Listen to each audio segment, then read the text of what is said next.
I'm John Trek McPhee, the Sheriff of Baghdad. This is calls from the road / quarantine / from a crazy world, man, I guess.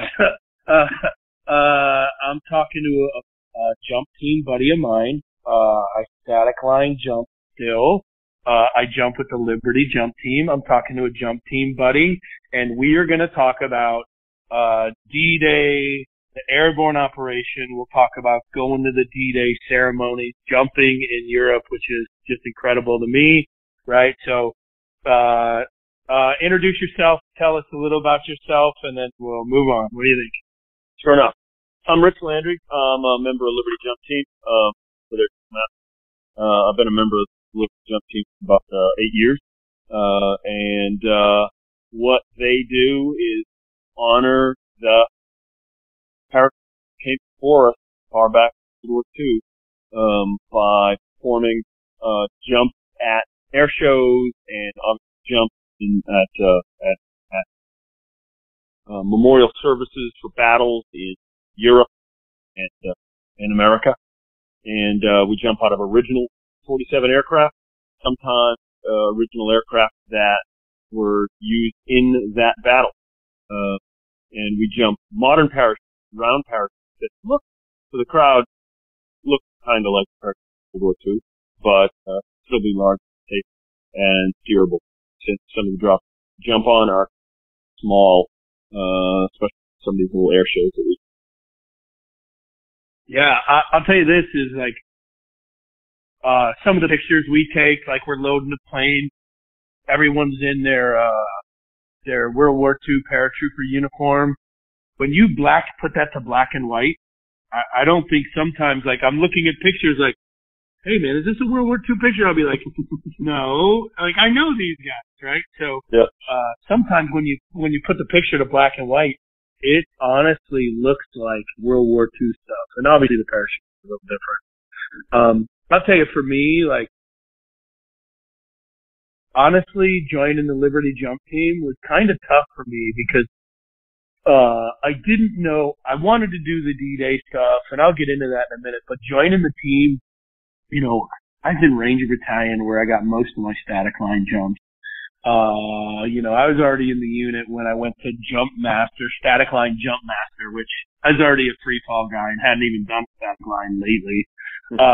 And then when I finally went to Jump Master school, you know, the day I passed Jump Master school, I got my Master Blaster wings because I already had, like, you know, more required jumps than I needed for my Master Blaster wings. So, but, you know, I had so many, like, man, when I was in Ranger Battalion, you know, we jumped into the field like Monday night, you know, we came out Thursday or Friday and we did it again next week. And I would tell you this is like, I can't tell you, I would say honestly 30% of all the jumps I had in Ranger Battalion, I did not hit the drop.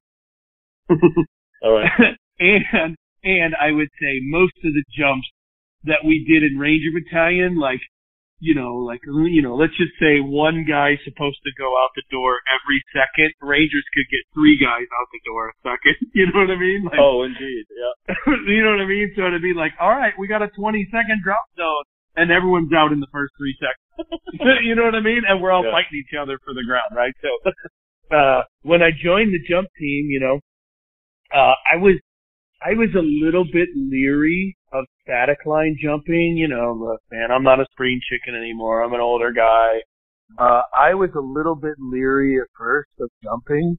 And then, you know, my first kind of jump buddy was Stuart. And Stuart, Stuart. Yeah. And Stuart's like mid-70s. You know what I mean? At least, yeah. And he's like all smiles, all relaxed. You know what I mean? I didn't say nothing at the time, but I'm like thinking, man, I don't know about this. You know what I mean? Because I've had a lot of jumps where that's what you think about the jump. Like, I don't know about this, you know? And then, you know, he's just like all fun. He's all smiles. Like, you know, he helped me rig up and everything. And I was just thinking like, man, you know, this guy's out here just loving his life. What do I got to be scared of? And then, we made the jump, right? And then, you know, I bought I bought a steerable, you know what I mean? Like way better, I think, than jumping the old T10s, by the way. Mm-hmm. And, you know, I land on the drop zone, I make link up, Stuart's walking across the drop zone, he's all smiles, I'm all smiles, and then since then, like, you know, I have got a new appreciation for static lining that I really didn't have when I was, you know, lower enlisted in the Army. And I'd also say this is like a lot of my buddies are like, man, you're crazy to be doing that shit. But the truth is like they remember landing in the swamp and hanging in the tree for 10 hours. And those memories stick with you, I think, longer than the good jump, right? The jump where like perfect day, perfect weather, perfect. I think the bad jumps stick with you longer. So a lot of guys tell me like I'm crazy, but I'm like, dude, it's just, you know, what in Ranger Battalion we would call a Hollywood jump. Sun's out, it's perfect drop zone. You know, you're going to get the perfect spot. Don't even worry about hitting the trees. Like, you know what I mean? So, it's kind of been like this mental shift for me to where I really enjoy it. And, you know, like I want to jump all the D-Day drop zones. I want to, you know, so it's been this shift for me where I was leery at first. And then once I did it, like, man, I'm glad I did it. I want to keep doing it, you know? Yeah, and it's funny, you know, when you talk about some of the older members of Jump, you know, Stuart Watkins, I think he's got a silver star. I think he's got a DSC. Oh, really? All right. Yeah. Yeah. And he is the most chill old dude I've ever met. Like, so for real. You know, and then, Butch Garner, who lost a leg below the knee. And he's primary jump master for the team. It still jumps out of planes. It's like, you know, so with the newer tents, you know, we used to say the Army takes activities that are normally fun and takes all the fun out of them. Right, you know? right. Because you have a noon time on target, you know, 03, you know, manifest call, so that kind of thing. Yeah. And so we've tried that as possible. Still do pre-jump, right? You know, and that's probably a good idea. I don't think that we have skydivers, you know, right? They don't do a set pre-jump, so and there really is no difference. But we still do a pre-jump, and a lot of times crowds really like that. Get kind of that, you know, they kind of see what parachutes kind of go through in an abbreviated thing, you know, and it gets your head in the right place. Like, some guys want to get a little freaked out if they don't have, but I'm always, I got it figured out. I remember the first time I jumped Liberty, and I hadn't jumped out of 15 years, and I remember that feeling as I approached the door, and it brought right back to jump to that first jump where you're like, I'm gonna do this, but it's scary as hell, you know, but I'm gonna do this, and everybody else is doing it. That's what men do. So here I go out the door, and I remember the first jump to Liberty was actually up in Geneseo, upstate New York. Oh yeah. 8 years or 9 years earlier. But, it was like, yeah, I remember that really like, shit, what am I doing? I'm about to jump out of a plane. I haven't done this in a long time. Is everything going to go right? You know, all this kind of thing. You know, tight body position. And then the second you clear the aircraft, it's all good. Big canopy above you. You're like, oh man, I only have one more thing to worry about, and that's in the ground and not breaking my leg. Like, so, you know, all of those compounding fears. Okay, I just got rid of one fear. I got a canopy. It's awesome. You know, and it definitely is a hoot. And I never thought of things. One of my teammates who I actually work with, he said, hey, you want to jump out of planes again? You got to try this. And I'm a member of Liberty Jump Team. You know, do fun stuff. We jump in Europe. You know, we celebrate, you know, those for us, showing the crowd what it's all about. But sure, I'll do it. And then I got hooked. And the woman that runs the team, Jill, you know, she's a very, persuasive, you know. She sees something, because the last thing I want to do is jump it. I'm like, I want this to be fun. I want to be able to drink a bunch of beer the night before. I want to be able to, you know, whatever. And they're like, no, really need to jump out. Really? Like, all right, I'll do that. You know, and so that brought a whole responsibility to it. But it also was still fun, and there's that challenge that you saw. You know. in Geneseo. That's a pretty small chunk of land they put all the jumpers. Yeah, for real. Grass tax. And when everybody gets it right, spot is good and the code letter's good and the spot is good and everybody steers their canopy properly and everybody puts it in line. I remember coming around for the second pass, seeing all those canopies laid out in a perfect line right past the code letter. Man, that's it. We nailed it. Perfect. Everybody did their job right. There's definitely a euphoria in that. But then back to the whole norm, take jumping out of a plane, enjoy your jumping out of a plane, and then add that to, I am jumping out of a plane, exact same drop, sometimes on the exact date that our forefathers will jumped on under amazingly adverse circumstances, and I am doing that. The view I have right now, amazingly similar to the view that I had then. Because as you probably know, Normandy didn't seem, especially, from the air. No. You look around it, fields and hedgerows, little stone villages with the church people in the middle of them. That is what really threw me about how Normandy was not the France I was expecting. Normandy was very different and very kind of unchanged. Very, was so gracious, appreciative of what we were doing. I thought that was a big piece. No, man, like, Normandy is like, last year was my first time, like, it is exactly like it was probably 30, 50, 70 years ago. The fields are in the same place. The road's in the same place. It very much hasn't changed. Yeah.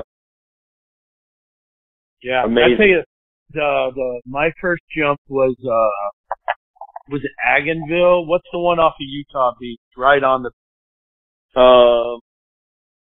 I don't know why I'm drawing a blank. Germain. Yeah. Saint Germain de Verreville. Yep. And, drop zone A. Yeah. Yep. So, I think that was the Pathfinders, right? 101 Pathfinder DC. Yep. Midnight. And, I'll tell you, like, let's see, Butch was jump master in that one. And I was like, I don't know, man. I had the door for whatever reason. First guy, Butch is like, hey, you want the door? I'm like, absolutely. Yeah. We're over, I don't know, we're out to sea a little bit, but being kind of over the beach, a little over the water, like exact same view as what, guys would have seen. Cross the beach, get out of the plane. That's kind of what it was. So I'm watching the beach and I was just thinking like, man, this is amazing on so many levels. Yeah. And then, I had my GoPro on, so the footage, like I put out videos, it's like some of my favorite footage, being that first guy in the door, and in my GoPro, I seen the green light come on, and, and then Butch gives me the standby. I look at the green light, see me nod, boom, I'm gone. Yeah. Did Butch put you in the door a little early? Yeah, he put me in the door early. It was still a red light, which I figured he did that for the view. Exactly right. He is really good about that. He's like, especially when he knows he's comfortable at the door.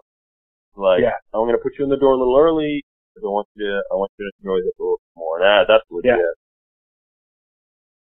Yeah, what's good. And then like,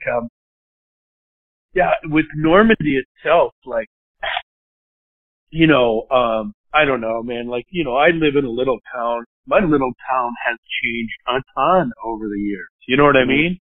Mm-hmm. I was really shocked that, it is literally in some of them little towns a 1-lane road through town. Right. You know what I mean? And like through the 1-lane road. Yeah, you have to pull over to let a car go. Yeah, for real, right? So I was, honestly, I felt like Normandy, has it changed in 76 years now? Yeah. Probably. However, it ain't much. Yeah.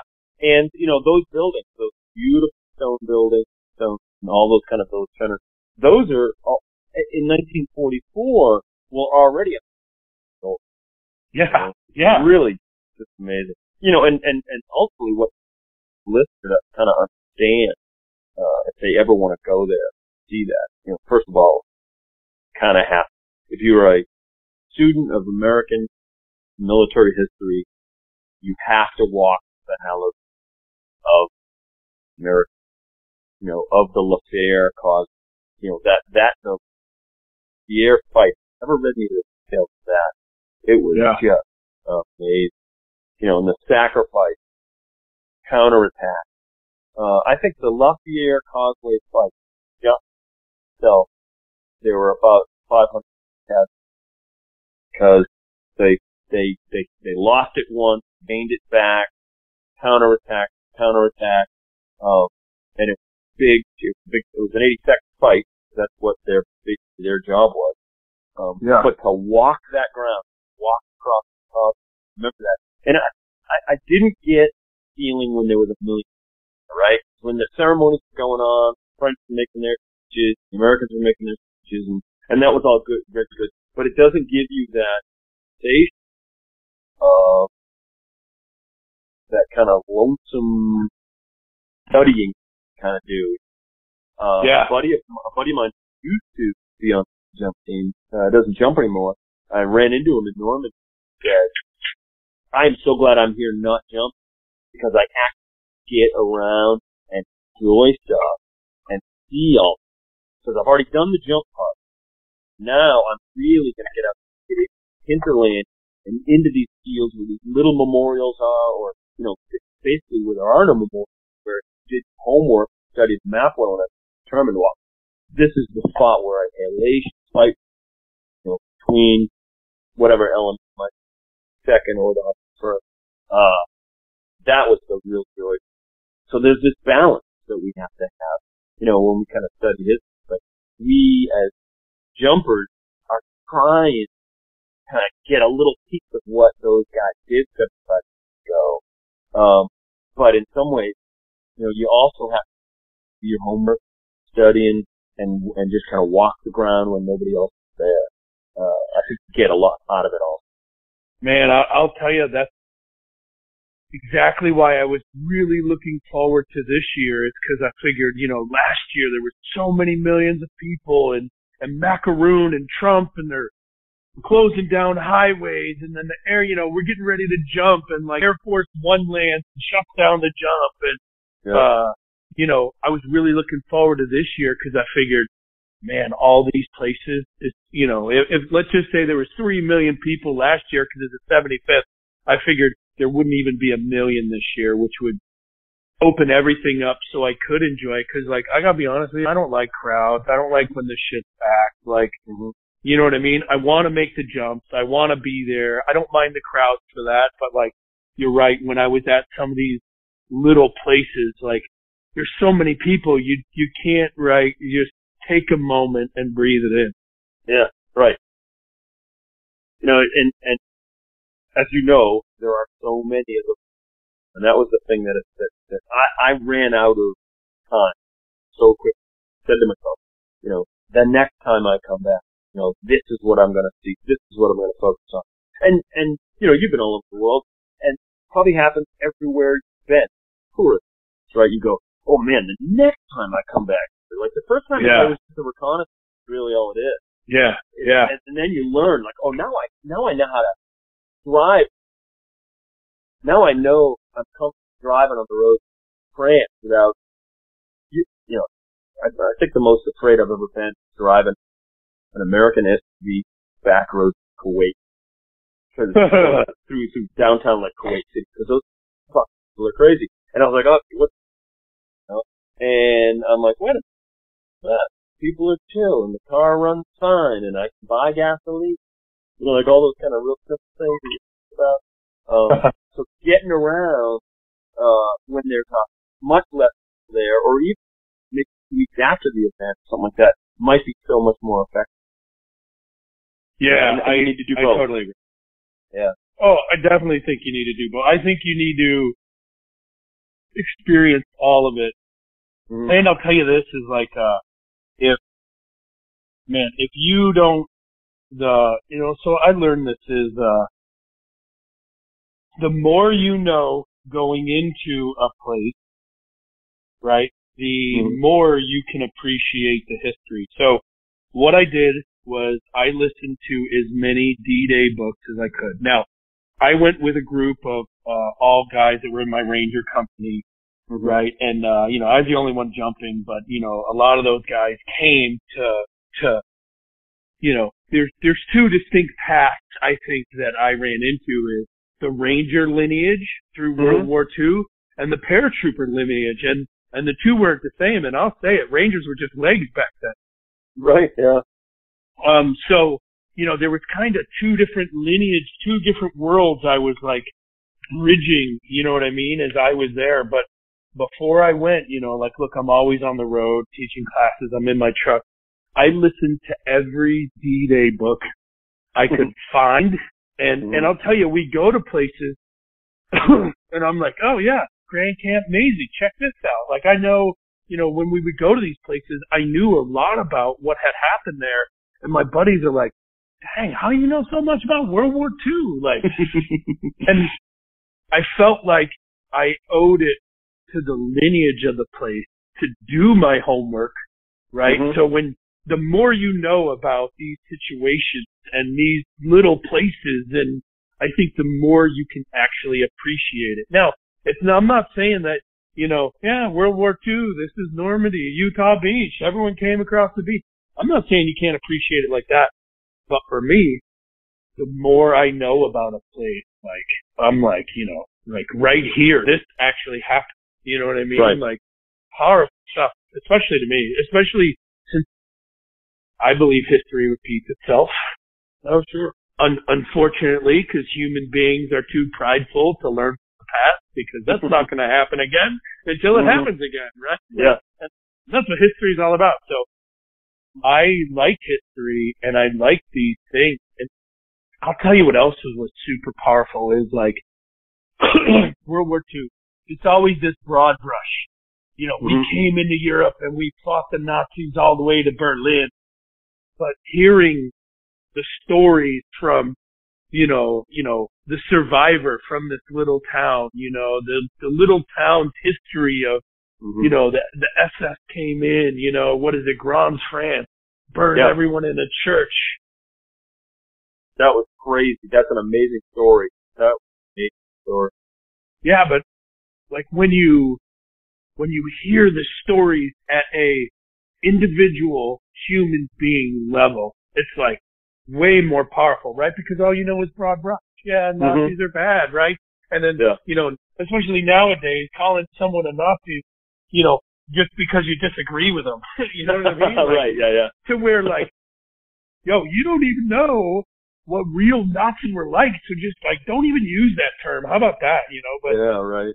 When I go to these little towns and you're hearing these stories on an individual level, when you can, I mean, think about this, like how many, you hear, World War II broad brush, but like you don't hear about, here in the States anyway, you don't hear about the French people that died, right? You don't hear about the farmers who were helping soldiers, giving them food, and you know what I mean? You don't hear about those stories at all. It's, well, the army came in and we kicked butt, right? Yeah. You don't, and then personal stories, like, I could listen to that all day. Yeah, and you mentioned Grant. I don't know, you go to the big ceremony they had there? Yeah. That was amazing. And what I found fascinating about all was that, the Germans came in and they shot every American wounded. They shot them all and then killed the two priests. Yeah. And so we're there, but because of the spirit of unity in Europe, all of the representative military, the French later reached, the Americans later reached, Brits later reached, and then the German army contingent came up and marched right past and later reached, right? And after they've been telling all the stories, effed up shit Germans done there, and, killed civilians, killed all the American wounded, stuff like that. You see the German soldiers march past, for the reason you're kind of like, fuck you, pal, even though it ain't real and it's not 75 years later. But buddy of mine on Liberty Jump, started first class feet. He's a rigger here. He leans forward to me, like literally as we're standing at attention. He leans forward and he goes, awkward. Yeah, for real. Mark past us because I'm like, yeah, they must have been awkward too after the story had been told, and everybody's yeah, that's fucked up, Yeah, for real, right? Well, they were at the drink up afterwards, right? And me and my wife there, and we're drinking the champagne and purple liquor stuff, and like, by the way, that's delicious, and I could crush a gallon of that. But and what I didn't know is, what I didn't know is there's this lady, like, she just keeps filling mine and my wife's glass, like filling them up, and it's like, dang, this lady's trying to get us fucked up. Is the mayor's wife. So, but my wife's standing there, and I was talking to some of the guys in the jump team. I think I was talking to Dom and Jill and the mayor, and we're all standing there. Well, my wife's like, everyone's just kind of mingling in the crowd. She's like 10 or so feet away from me, and everyone's kind of talking to everybody. And, it's kind of the drink up after ceremony. And so the senior German officer, who's an old guy, probably, 40s, 50s for an Army guy, older guy, officer, I could tell, right, is talking to my wife. And then I'm like, why is she talking to the German officer? So I go over there, and he's like, and he said something in German and held his glass up to toast. And my wife was about to do it, and I kind of grabbed her arm. I'm like, hey, I told him, I was like, I don't know what you just said in German. And I was like, and I am not being seen toasting with a German on a day in a place like this. And we walked away, and my wife, I feel bad for him. And I'm like, look, how did we know? We don't know what he just said in German. Why are we going to toast with the Germans in a place that the Germans killed everybody, to include the kids, priests, and American wounded? I'm like, so I was like, I was like, look, I feel for him. If we see him again, I'll have a toast with him, but I don't think this is the place or the day for the German officer. And my wife's like, I feel bad. I'm like, I think it'll be. Yeah, it'll be all right. Yeah. Yeah, I mean, it's awkward, but you think you gotta stick to that ethic. Well, look, I have nothing against the German army, Germany. I've been in Germany plenty. I have nothing against Germans. I was just thinking, like, this ain't the time and place for this. Right. Yeah, it's funny. My dad fought his way across the system, and right after the war, dropped in Europe because the Americans that had fought their way across Europe still had this kind of dislike and hate for the Germans. The guys that fought their way across the Pacific didn't have that. Hey, it's Japanese, Yeah. So they dropped a bunch of his buddies, like he was a whole bunch of guys that were in the same unit in Germany, and they were loving it. And they didn't hold the Germans in that same kind of like shit, kind of thing, because they weren't. It wasn't firsthand experience for them. And I thought that was fascinating. That was the thing that the Army did. Hey, send the guys who fought in Europe, send them to Europe. So, the guys who fought in Europe aren't treating the Germans crap, because they kind of had every right to in some ways, Yeah, well, it's your experience, right? Mm-hmm. The guys in the Pacific experienced the Japanese being incredibly brutal to them. Mm-hmm. The guys in Europe, same thing with Germans. Yep. Right? So, human nature at its finest. And, if you want, you got to bring in someone neutral if you want to treat someone neutral. That's right. Yeah. And that's what's kind of fascinating about even everything in France, in Normandy, that level of appreciation that the French have for us. I wonder what even though it's 75 years later, most folks that were actually lived here are gone now. I wonder how they feel about German tourists. Because I'm sure, cause for them it's just a car ride, like, hey, let's go to Normandy where, great uncle Siegfried fought or whatever. I wonder if they treat the same, or, you know, it's all about the almighty dollar. You know, I know that, I didn't visit German cemeteries because I didn't feel I needed to, but I had to visit the American, and that was just an amazing experience. Agree. Yeah.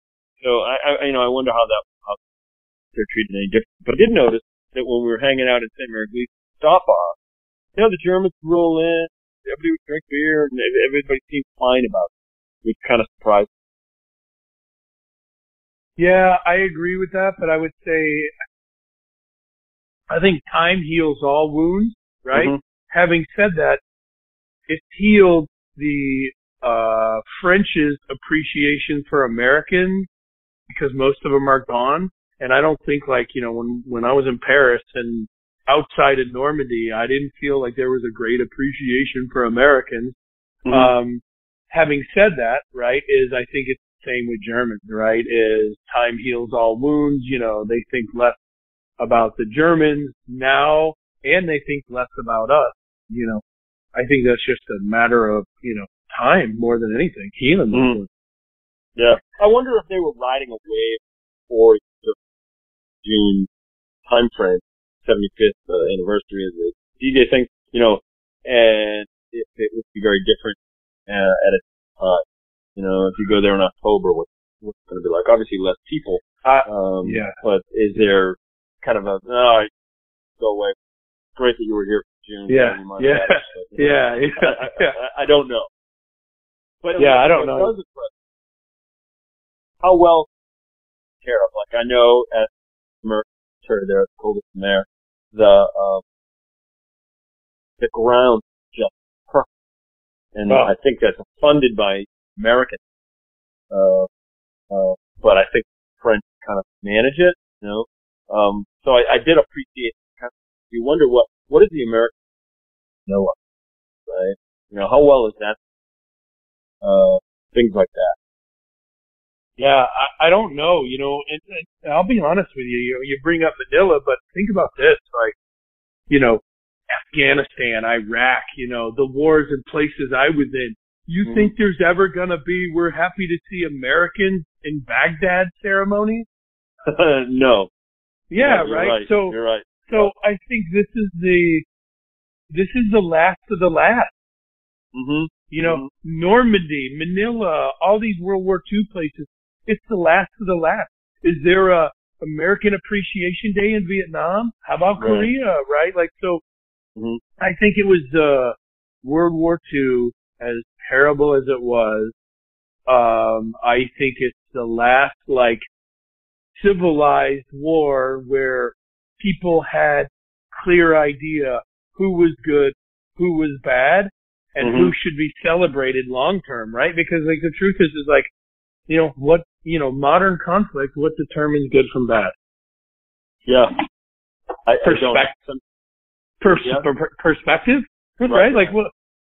I mean, I don't know, right? So, yeah, and that's another reason why I greatly appreciate, you know, the World War II stuff, because I feel like as a veteran, like, I'm never going to have that. You know, when I'm 100 years old, I'm not going to be in Baghdad with all my medals and people trying to give me free drinks. Right? Yeah, I mean, and you know, like, I think that's just a legitimate point. I'm not going in Afghanistan, you know, dressing in my fucking, you know, my uniform that's 70 years old because it still fits me, and I'm going to drink tea with the elders in a soda bag? Like, no. Yeah. That's a very good point. You know, like, was World War II the last great, not patriotic, the last great, God, I don't even know what word, but it is so different than every other conflict we've been in since. Well, good versus evil, you know, we can paint a picture and know that our enemies are in the Middle East and know that our enemies are evil in Vietnam and that kind of stuff. But the World War II kind of reality of that, everybody fought. The entire world. Yeah, right. Yeah, I agree. It's like, so many words on the tip of my tongue, yet I wouldn't even know how to describe that. You know what I mean? Mm-hmm. Okay, so let me ask you this. What is your favorite place? Normandy, D-Day area, what is your favorite? So, there are so many, right? Because I could tell you, favorite thing might have hanging out, stop bar in downtown America, drinking beer with a partner, right? Because I have awesome memories of that, and that was such cool. Because at any given day in the afternoon, there were 300 guys second there, there were guys from Rangers Battalions there, there were guys, all the reenactors, and the funny thing is, see all these reenactors looking as best they could, like 101st and 82nd Paris stuff, and you'd walk up to them, and they were from like Czechoslovakia, or like they were from all over man, they focused on that whole thing. So I say the whole St. Mary experience of that almost kind of funny camaraderie I thought was awesome. And then on a very dark side, American area called Mare was just, this somber, heavy experience, was affected me, right? To the point where, funny story about that, 2 weeks after I got back, Normandy, a guy that I mountain biked said, "Hey, I found out my grandfather died in Normandy." And I'm like, "Oh, no kidding." I said, "No, yeah, he was a paratrooper. He died on base. I never met him. He was younger than me even." And then he goes, "My grandmother was an infant when he died, and so she never even, but, here's some basic information." So I did a ton of research, and I found his grave location and all that kind of stuff. This year, I was going to go back to Cold Mare and, bring some of the Liberty guys together, have a little ceremony at this guy's grave, and maybe bring some dirt, maybe some mementos back for the guy I know here who has no connection to this guy, but it was his great grandfather. Died. You remember the 507? He might have died in the jump. Died in a firefight shortly afterwards. I was never able to really track that down. But there's that. Yeah. It really kind of brings it all home. But then I would say that, floating to the ground over Lafayette, was a pretty amazing experience. Once again, it's something to walk up an old battlefield. We've all been about that, right? You walk the battlefield, you try to kind of wrap yourself around who was here and what was going on. But under canopy, floating over Lafayette Drum, Gavin DZ, and looking around, nothing, old stone villages, hedgerows, and Murdat River, and all of those kind of was, it's as good as it gets. Try to put yourself away. You know what I mean? Nobody's getting shot at. You got a much safer canopy. You got a much bigger canopy. I mean, the radius percent of our canopy is considerably slower than those canopies. So it's a safer situation, but it's as good as it gets as far as trying to immerse yourself. And I've never been a reenactor, and I've never been a reenactor. What we do with Liberty is to honor those folks. We don't get around and play army, and do all that stuff. We wear the M1942 uniforms to honor those guys. But that was a big piece. That this is as good as close as it gets, especially since I was able to spend some time in the door also, facing with the bird, and just the run up across the coast, out of Cherbourg, and watching out that door, this close to what those guys. I found that just had that awesome. Yeah, I think my high point was jumping. Mm-hmm. Right, whether it was in the door, Saint Germain or Lafayette, coming down. I was trying to stay on the 10th side of the river, and then I see the boat coming towards me because they think, this guy's going to land in the river, and then at the last second I aborted because I know better as an experienced jumper, and I landed on the wrong side, about 10 feet on the wrong side, with the boat and all the safety guys standing there, looking at me like I'm crazy.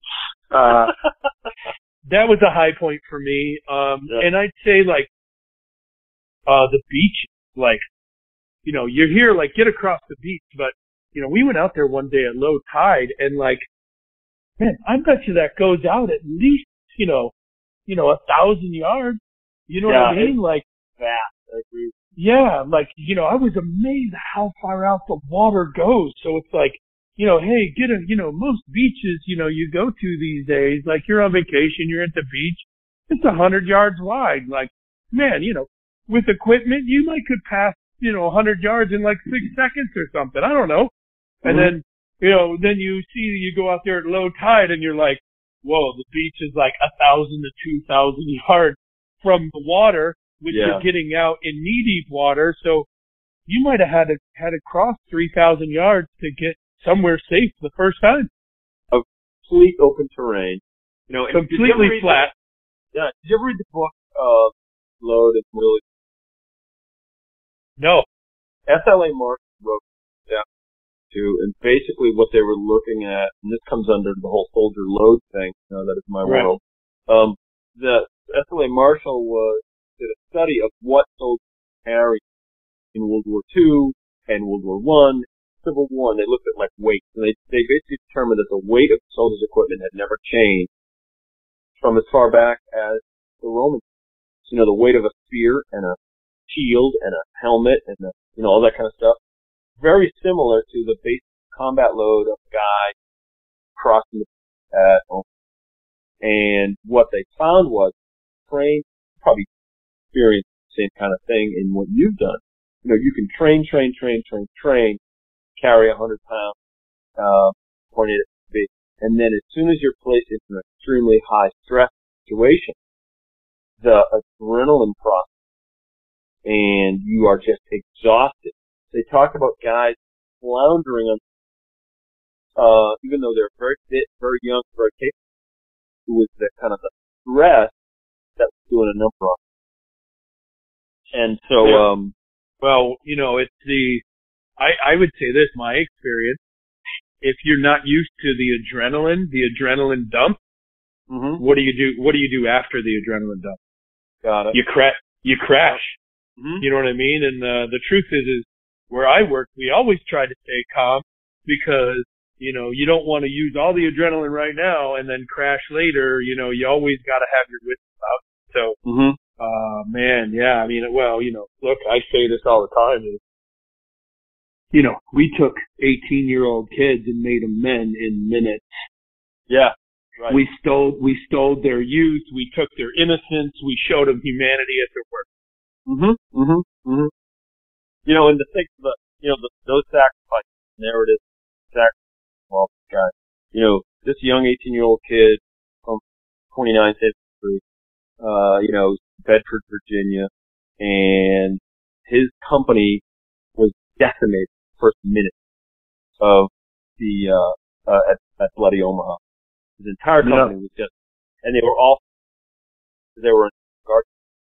And, just mind-boggling to think. And you're right, these are kids that may have never tasted alcohol, never had their way with a woman, never, like all of these things that as older folks kind of take for granted, they never got to experience it, and they never got to experience the victory of the war.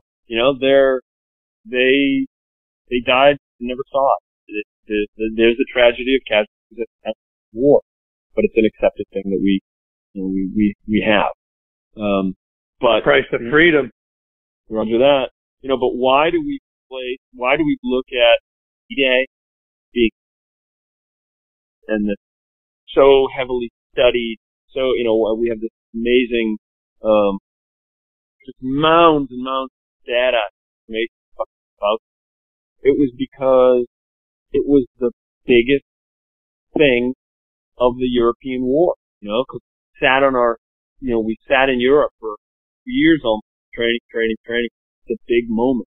Even though the airborne operation of Market Garden in Holland 3 months later was a bigger airborne operation, it wasn't nearly as big total operation.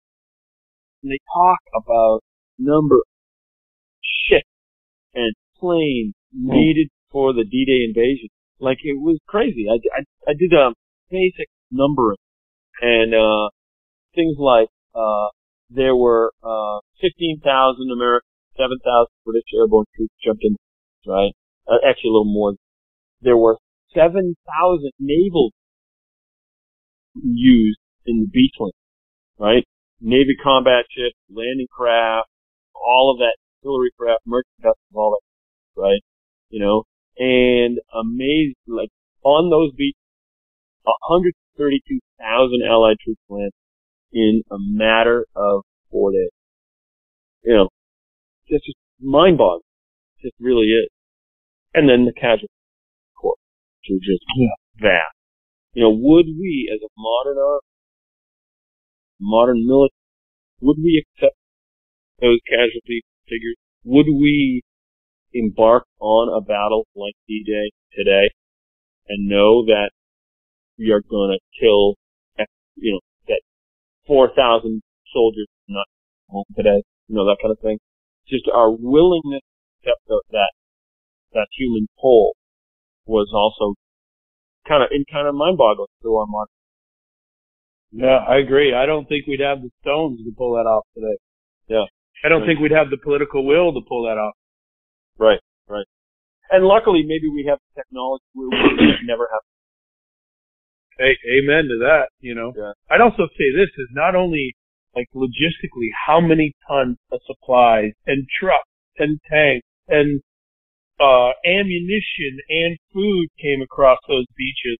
And, you know, and then you take all that with just the D-Day landing and everything associated with that, as if that's not thousands, if not hundreds of thousands of millions of pounds of stuff, right? There was a diversion, right? There was a naval attack and an air attack somewhere else, right? To draw the main German force away from the landing. So, you know, when you talk about the D-Day landing, it's something that most people don't understand is the air assault and the naval assault on another place in France to draw the Germans somewhere else. Yeah, it was brilliant. They invented a scarf, and they actually commanded by General Patton, right? So here's a known general, like, hey, you are, I think it's called the First Army Group, I believe we called it, and they did fake radio broadcasts from Scotland and other places in England, like pretending like, hey, we're training here, and we're doing this, we're doing that. They created fake patches. They had soldiers sew patches on their uniforms, wander around certain areas, so that if there were spies, to say, oh yeah, the American 3rd Division or whatever. Okay. And, it was, so that all that fake stuff and these inflatable tanks, you know, all these kind of things that they did to deceive the Germans, and they pulled it off. You know, there was not a single leak in information, that tripped the hand that when the invasion was going to happen and where it was. Yeah. Mind-boggling. Yeah, man, for real. For real. Yeah, D-Day, look, Normandy is, if you're listening to this right now, this is a must-go check out. You know what I mean? You know, being the Ranger lineage, right, I like Point to Hawk. You know, but even the Rangers took heavy casualties through the war. And if you read any of the Rangers books, I think within the first, 30 hours, they went, you know, each battalion, I think, had 252. Each company had 252, right? I think, you know, they were down to 70 guys. Yeah, amazing. 30 hours into the landing, you know? Yep. Yeah, because, you know, even up past the point, push inland up. You know, and I think actually the Rangers took out the Mason Battery, correct? 5th Battalion did. Yeah, that's right, okay.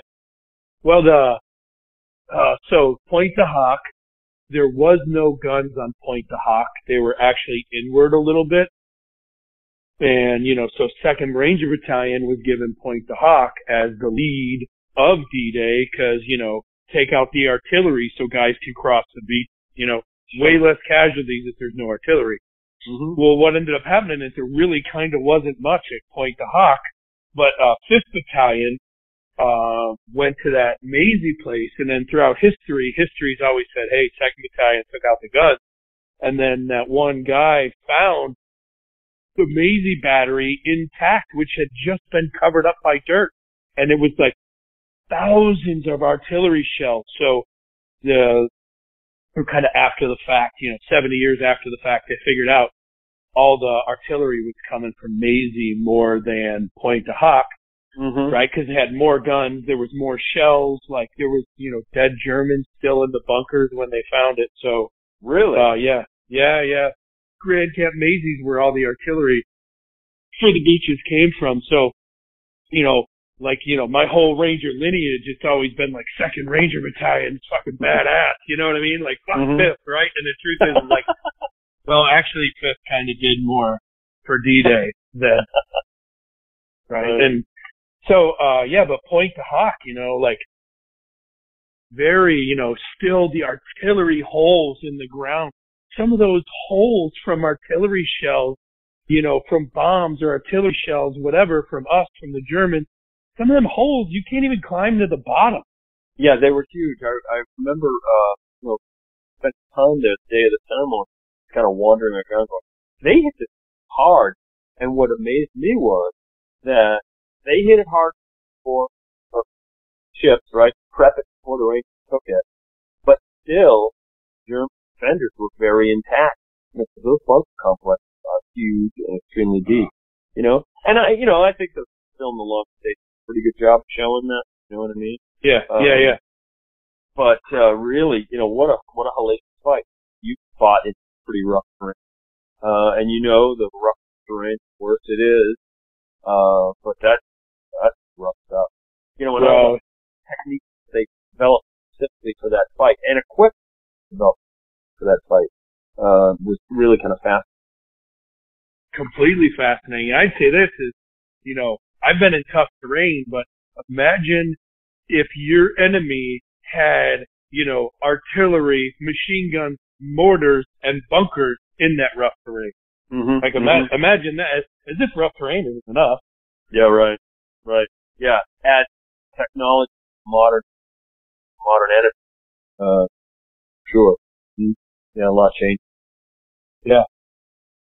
Yeah, man. I'll tell you, it was, there was, the whole Normandy trip was, there were some super highs making those jumps. There was, some sad times, the somber feeling of the American cemetery, the story of Grans kind of hurt my heart. Agreed. And, also having said that, right, the pride, man, I'll tell you, what an experience, right? And I was really looking forward to this year. I know, right? Actually, we should be doing this podcast from the boss at St. Mary right now. Seriously, right? From the stop park. Can you imagine that? Yeah. Maybe that's our plan next year. I think that's a great idea. And maybe get some of the veterans, if there are already veterans that they're going to bring over, get a couple of veterans to say a few words. Oh man, that would be pretty badass. Yeah, and I think the podcast would be less coherent because I know I'd be kind of hammered right now. You know what I mean? Like, you know what I mean? I'm not shy on the booze. Let's do this. No, right? me neither. Yeah. So I think that's one of those things. I find that that kind of camaraderie stuff, booze goes hand in hand with stuff. Like, so when I look at some of my just basic fun memories of the trip last year, was just going to the stop bar and killing a bunch of cold ones with a bunch of guys, and telling stories and patting each other on the back. Jumped out of a plane 3 hours before that, and all of those kind of things. There's those camaraderie things that kind of drive us to do a lot of stuff. Yeah, I completely agree. I also say is someone on the team, like I don't know, I showed up late, and then someone on the team said to me, was like, hey, you should probably drink a little bit less while you're here, right?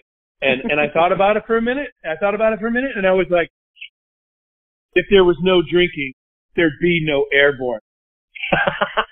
And right, and the guy looked at me and was like, "You're probably." I was like, "Yeah, there it is." Yeah, that's awesome. Oh shit! All right, man. Well, hey, great talk, man. I'm missing Normandy as talk right now. And Same here. I'm definitely going next year. Maybe in the next week or so, I'll be trying to rent a house for next year already. So, I got good real estate. I'm center to everything, but my personal goal is to jump all the drop zones if I can. Mm-hmm. Yep. And another personal goal of mine is to jump master all. There you go. Yeah. Cause, Liberty, that's one thing we were always a little lean on, JN, and we're always, as you found in Geneseo, I was like, hey dude, come on, take in, I don't know, I can't remember why, you're like, dude, yeah. It's kind of like riding a bike, and I will tell you, the method that we use where the jump master's in charge and you're spotting off the code letter and you're doing all that kind of stuff is lots of fun. It really is. So you definitely dig it. That's how I was trained to jump master. Believe it or not, I didn't go to Benning. I was here at Bragg, and we trained here at Bragg to spot. You had to spot your jump. So basically, when you're learning to jump master, we'd fly over one of the drop zones here on Bragg. They'd put out the panels, right? Mm-hmm. Make the X or they do different panels, all part of the training as well. And you had to spot yourself and land within a certain distance of the panel. Mm-hmm. And that's how I was trained, right? Benning, was the carp release. You just wait till the green light comes on and you get out, right? That's right. We trained static line for that spot.